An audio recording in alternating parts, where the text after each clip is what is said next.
of the major things, especially when it has to do with the African Union 2060 agenda, that is very critical right now is trade. Trade, very important. I mean, that one is more important than any, in fact, more important, the other ones are important, but trade is very key and all. If you look at it very well in a place like Africa, the trade connectivity is ridiculous. Most times you want to fly, I don't know if any of you have tried to fly to African countries that are closed. Let me give you an example. A place like Liberia. By flight, Liberia is not supposed to take up to 2 hours to get to. Yeah, within 1 hour, 30 minutes thereabout. But what now happens? You now have to fly to another country. In fact, that's even the closest. You have to fly to another country, maybe fly to Ghana if you're using Airpeace. From Ghana, you now fly to Sierra Leone.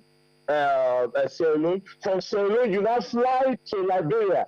At the end of the day, you spend like almost close to 4 hours something or 5 hours and all. These things improve trade in Africa. The connectivity is ridiculous. It's even difficult to even get a flight to go to Cameroon. You have to fly to another country, fly to another place, so you even think of coming over. No, that is terrible. So we need to have interconnectivity to make trade easy. We have to have connections by road, by air, these are things that impede the African continent. So we're going to be paying a lot of attention on that to work on things that impede. And of course, that aligns with the 2063 African Union agenda. We're going to pay a lot of attention on trade, because what can bring Africa out of poverty is trade and not aid.